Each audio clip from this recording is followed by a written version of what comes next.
Buenos días, hermanos. Vamos a tener esta breve meditación.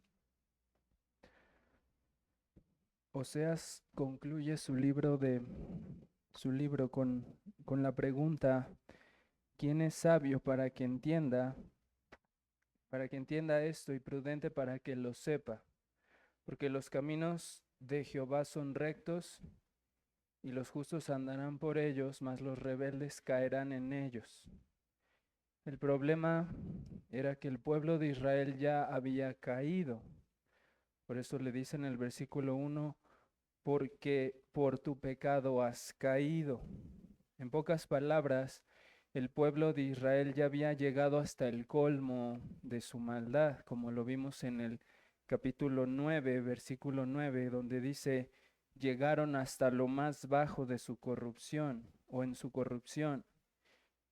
Y Oseas les está diciendo: espero que entiendan, o quién es el que entienda que Jehová es justo, que los justos andan en justicia, pero los rebeldes como ustedes caen, ustedes han caído.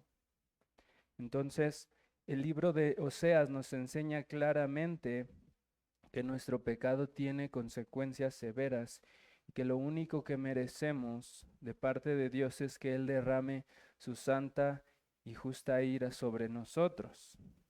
Y en el caso de Israel, Oseas ya les había dejado en claro que por su transgresión al pacto el juicio sería inminente, que el cautiverio iba a ser inevitable.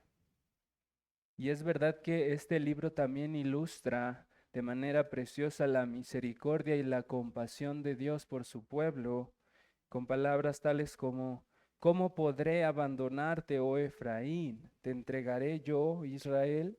¿Cómo podré yo hacerte como a Dama o ponerte como a Seboín? Mi corazón se conmueve dentro de mí, se inflama toda mi compasión. Pero recordemos que esta compasión, hermanos, no es incompatible con su justicia. Y sabemos que a pesar de todas las amonestaciones que Dios les dio, el pueblo de Israel permaneció en su dureza hasta el cautiverio. Entonces, por eso este último capítulo les dice: vuélvete, oh Israel, a Jehová tu Dios, porque por tu pecado has caído.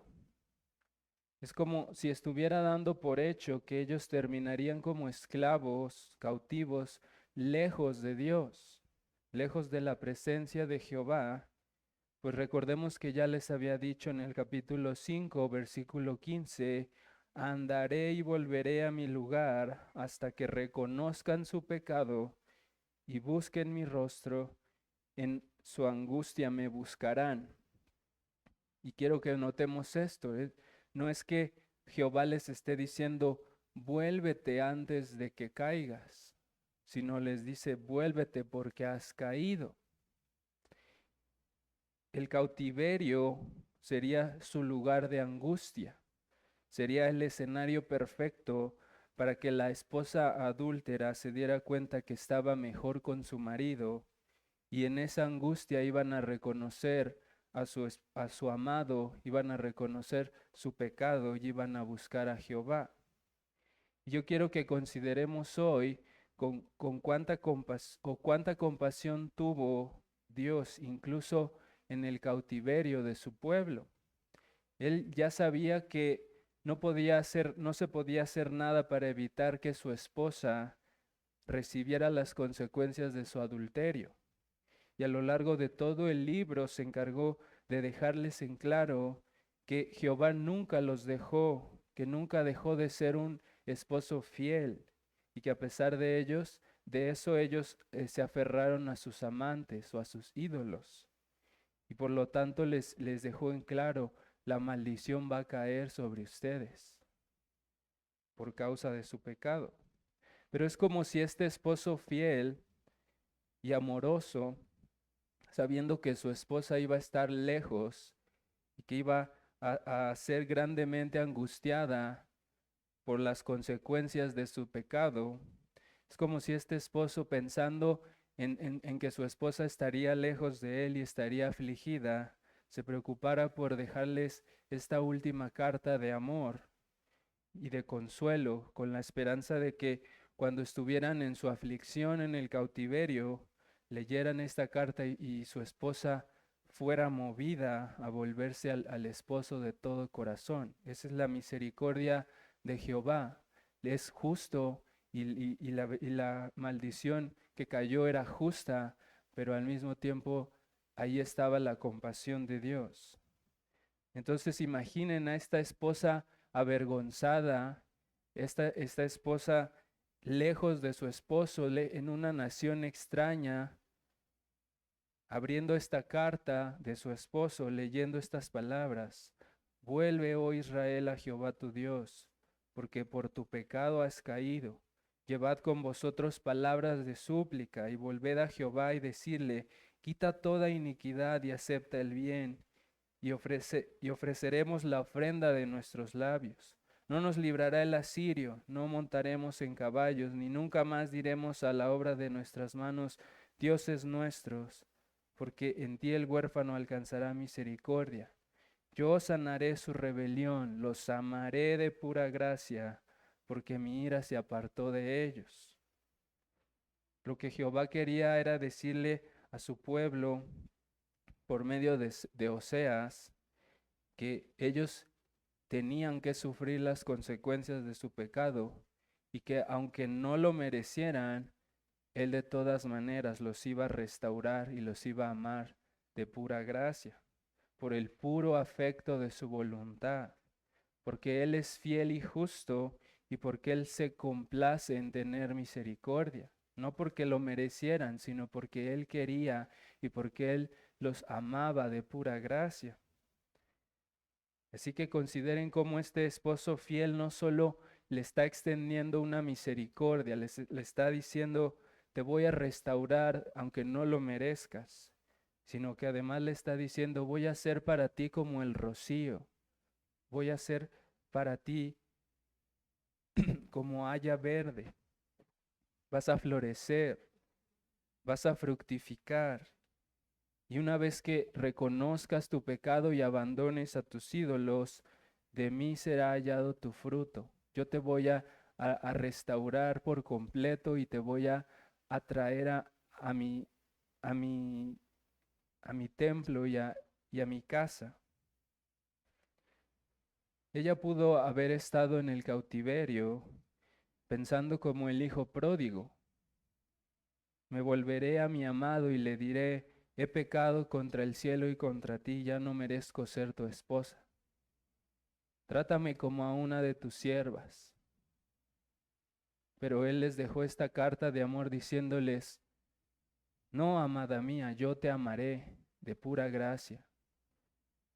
Mi ira ya se apartó de ti. Ya no tienes que volver a tus ídolos, ya no tienes nada que ver con ellos.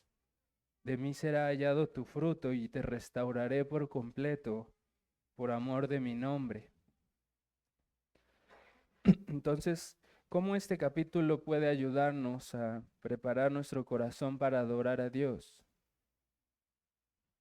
Meditemos en cómo el pecado nos aleja de nuestro Dios y cómo los ídolos pueden apartarnos de nuestro amado Dios.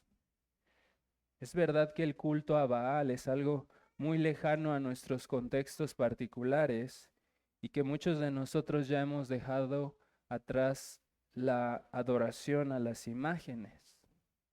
Pero el apóstol Juan termina su primera epístola diciéndole a los creyentes: hijitos, guardaos de los ídolos. Y eso se lo dice a los creyentes. Y nosotros como creyentes muchas veces sabemos reconocer que a veces nuestras familias, nuestros trabajos, nuestra salud y cosas parecidas a esas se convierten en ídolos. Y yo sé que ya estamos habituados a luchar contra ese tipo de idolatría.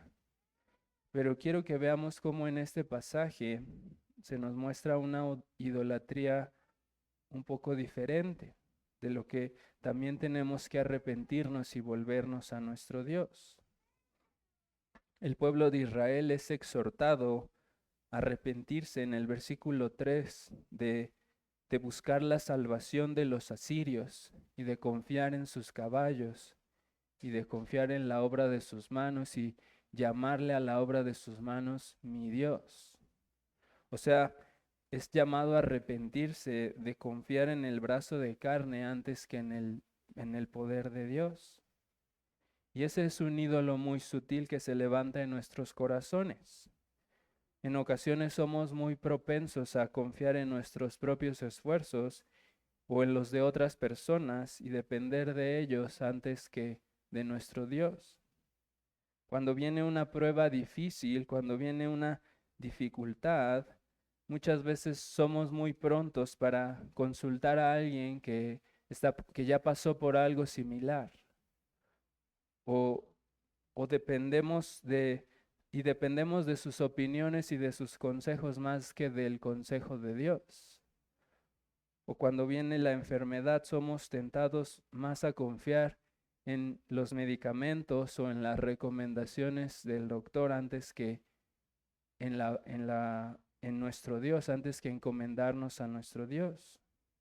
Y solo son esos dos un par de ejemplos en los que intentamos todo lo que está en nuestras manos antes de encomendarnos a Dios.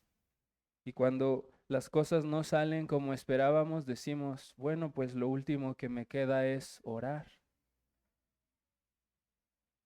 Y yo no digo que esto sea así en todos los cristianos y en todas las circunstancias, pero yo personalmente debo confesar que han habido muchas veces en las que en situaciones difíciles